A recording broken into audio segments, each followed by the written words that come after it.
Alright, Diablo 4 SpiritBorns is the brand new Touch of Death / Pestilence Swarm build for you.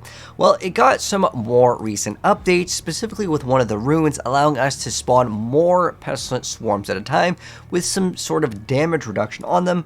But overall, it does technically give you more Pestilence Swarm damage. Now, to be real with you guys, the Pestilence Swarms itself don't deal the damage, but the more Pestilence Swarms we have, the more damage that our Touch of Death will deal when it does its big explosion.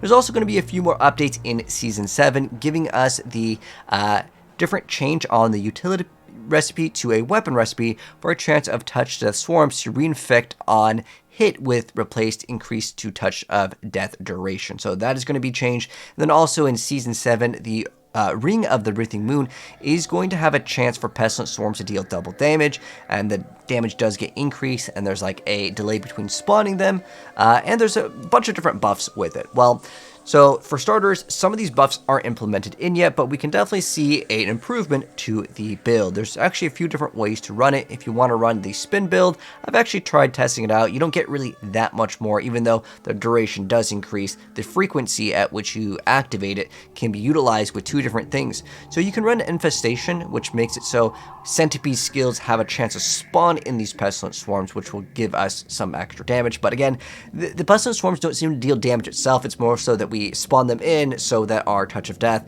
will deal more damage when we have more of these like things that exist, which we'll get into once we hop into the Paragon Board. But I like to try off meta things, so just as a heads up, if you're interested in doing like a very high tier push build, I would still recommend you guys to play the Quill Volley build as of right now, but things are going to be maybe shaping up in Season 7 if they do get even more buffs. I want to say as of right now, do I consider this one of the top tier builds after the buffs? Unless there's some crazy bug, who knows, but I would say that the Quill Volley build and like the Gorilla Fist build probably still going to be triumphing this one. But if you want something new to play and mess around with, feel free to go ahead and do it. Obviously, you could do a Pit 100, no problem. You could basically face tank most of the stuff. Still probably stronger than a lot of the classes in the game, as this build gameplay that you guys are seeing is not fully min-maxed out yet.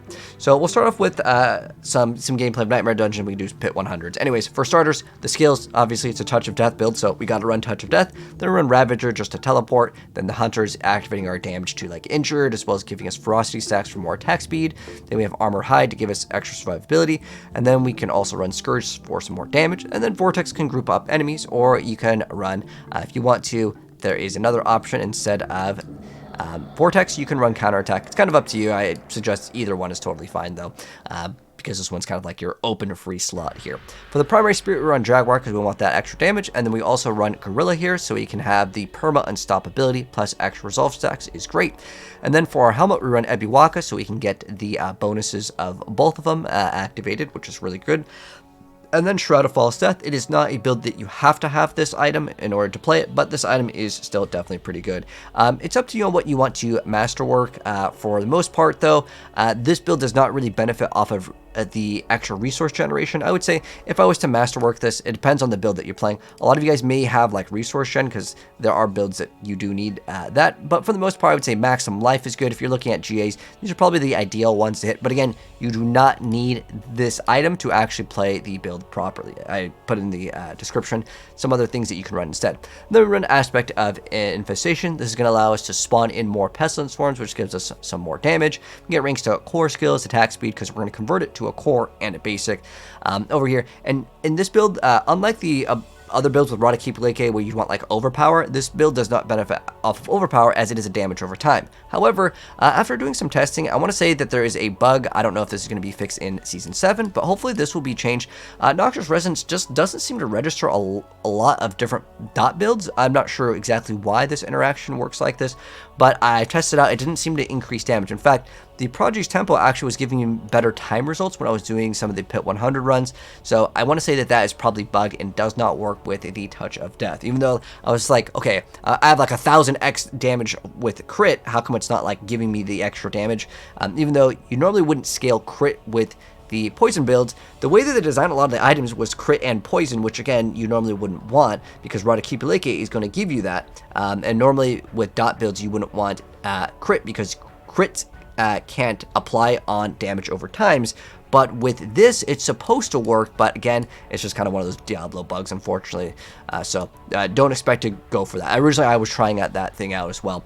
But anyways, yeah, Infestation over here and core skills. And then again, you don't want Overpower on the build because it won't work. You won't be able to get the big benefit off of it. Then run Interdiction just like a lot of builds, but you don't want to run the one where it gives you extra crit based on your block, which is something that is also another bug. That bug should be fixed in Season 7, but we don't run it, so it's totally fine. And then Duelist, we just get more Frosty, so more attack speed, Radakipilike. The reason why we want this, though, is specifically because it makes the core skills become basic, and that means that we actually get a bonus on it, because that will not only give us like the refill on our resource when we're spending all of it with the Midnight Sun, but it's mainly because we're able to have the thing hit twice. But on top of that, the main bonus with this is that it makes it so it doesn't cost resource. Otherwise, Touch of Death will just drain your resources because it's one of the skills that you have to get a node that actually changes how it works, and that will make it so it costs lots of resource. Then we run Insatiable over here. So this is pretty important. So kills extend the duration of the active Touch of Death swarms. And then when a swarm is replaced, that's when you get your big damage. Mine actually rolled like 200. So I'm actually missing out on a pretty big roll over here on this one for the gameplay. But with the Ring of Midnight Sun, this will give you the ability to reset your resource, so you still get the full damage with this because it does 30% less damage unless you have the bonus, so that's important to mention. And then Moonrise, because it is also a basic skill, we have this nice little bonus. And one thing to note that is pretty important for the build, I didn't have it in the gameplay, which will significantly increase your damage, is going to be the lucky hit chance to make enemies vulnerable. I'm running the exploit glyph to kind of apply that, but if you do happen to have that, you can drop that and run something else, or you can just run it. It's still not a bad idea. But getting a few of these could be good. I would say on your gloves, amulet, as well as on your ring are the areas that you can get this. Ideally, I think 2 should be good enough, or just at least 1 if you can. I just happen to use a lot of my older pieces of gear from the Quill Volley build, and if you want to, you can do it. And again, I didn't have anywhere near close to perfect aspect rolls or the correct rolls. A lot of my stuff still had overpower and crit, and you don't benefit off of it in this build. But yeah, so that's important to mention. You need some sort of source of vulnerability, but exploit can kind of facilitate that. Now, as far as our active runes, I'm running Tal and Zol. Honestly, you could probably make this build without using the Pestilence Swarm, but the whole point of testing this out was, well, I wanted to try out with the new buffs. Is it worth it? And you could see there are times where we're getting like 10, 11. It's very rare that we'll get 11, but like that number is what dictates how much extra bonus multiplicative damage that we get, because that's part of the build, and that's why they buffed it, because it was probably underperforming, but I would still say it's underperforming when you compare it to the top tier Quill Volley build that has, I don't know, 50 different bugs with like all of the things combined. This one doesn't have as many bugs, but it's bugged in like the wrong way, as in a lot of stuff doesn't apply correctly. And again, hopefully in the Season 7 they can address some of these things, but it's an okay-ish build. Open world content, it will dunk on stuff, and the new season is open world content with like basically doing whispers, so it's probably going to be okay for that. But as far as it being the best build in the game, I would say unless we see some bugs, probably not. Anyways, and then we run Pock and Q, which is in every single build. For the gems, this one doesn't matter because you're going to be running these anyways in your weapon. And then we want extra barrier, and then skulls and diamonds, just so we can cap out. And like if you have extra armor and other pieces of gear, that's totally fine. Next up, moving into the skill tree, I'm going to make this a little bit larger so you guys can see it properly. So for starters in the skill tree, the first 2 points really don't matter. Then we get extra damage over here because it is a basic skill and it's a core skill. And then 1 point into Vortex. And then if you want to put a point into counterattack, that's totally fine. It's up to you on which one you want to run. Obviously, if you don't put it on your bar, remove whatever one. Just as a little note. You can put multiple points into Ironhide. You can put 2 points into it, so it becomes 3 out of 5 because the other one will give you the bonus, and then you'll have the ability to activate and grant you all the resolve stacks, which is great. I like 1 point into this because it's extra block chance, which is some damage reduction.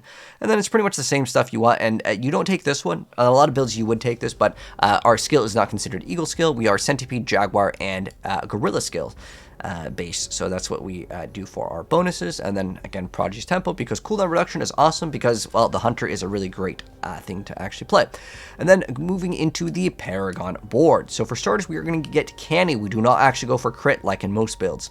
And then we move up to Sapping with Exploit, and yeah, we want this because, well, we want the vulnerability. Now, you can drop it, like I said, if you have multiple sources of vulnerability, it can be an option. And then we go into Vicious Shield. Now, obviously, we spent all the Paragon points, but you really don't need to grab this one, or you don't need to grab like these ones over here. Don't worry about getting these until way later. And honestly, you don't need to get any points into the intelligence. It's just that there really is nothing else to get past like Paragon. Once you're at about Paragon 250, I would say the build's pretty much done. But yeah, you get bonus damage for the Pestilence Swarm, but again, it does not actually deal damage, sadly. They need to really re-look at how this is multiplying. I feel like it's still just really weak. Now, what we do want, though, that does work is the active additional bonus that you get 2x increased damage for each active Pestilent Swarm and Touch of Death Swarm. So that's where we want those extra Pestilent Swarms so we can get extra damage here when we spawn in more of these little like things. And then it doesn't matter in the last order here, but we go for Colossal. So this is the bonus to resolve stacks that everyone plays, and because it's a Gorilla skill, we get the bonus. And then the non-physical damage, hopefully in Season 7 this will be fixed with the non-physical damage actually registering properly. But that's why we also take Canny, because it gives us all the bonus. Unfortunately, these ones still don't work. But again, hopefully in Season 7 that will be fixed.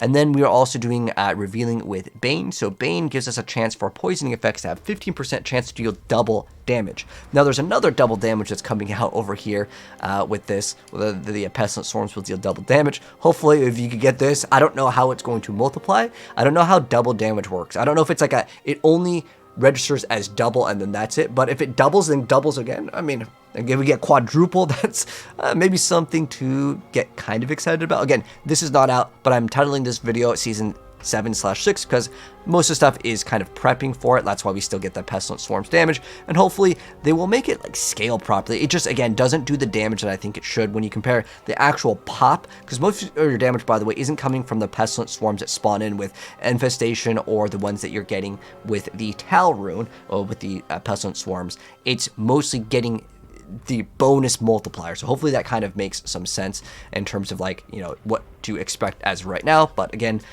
in Season 7, hopefully the double damage we can, when we throw on that ring, if we want to maybe replace Midnight Sun. I was actually thinking about making a couple adjustments to this build later, and we'll test it out when Season 7 drops, which will be actually tomorrow for the PTR. But you can actually consider running Ring of the Starless Skies, running a regular legendary staff. And then also, you maybe try to run some of the Mythic Unique, because there's a buff to the damage over time. As long as it does register properly, you could maybe try that out, and then maybe run like a different aspect here. You could actually run the one that makes it spin. I was testing it out to see which one was better. Honestly, they gave me pretty much the exact same results. The difference is that you get visual clutter when you have a bunch of these spinning. So you can run Infestation, and the other one, you can actually play. I'll write it in the notes. There's one that makes it spin. If you want to try to throw that on let's say like the ring, and then you can move Moonrise over to the weapon. That could be another option, but then you may have to get like some sort of source of like chance to restore resource. Otherwise, you will have resource problems, because when you actually convert the skill, because Touch of Death normally has like a cooldown, but one thing that's important that we should mention here is that it becomes a core skill that costs resource. So you have to take this, otherwise you're not able to keep on spamming your Touch of Death build. So that is something to take into consideration, but it makes it so it has no cooldown.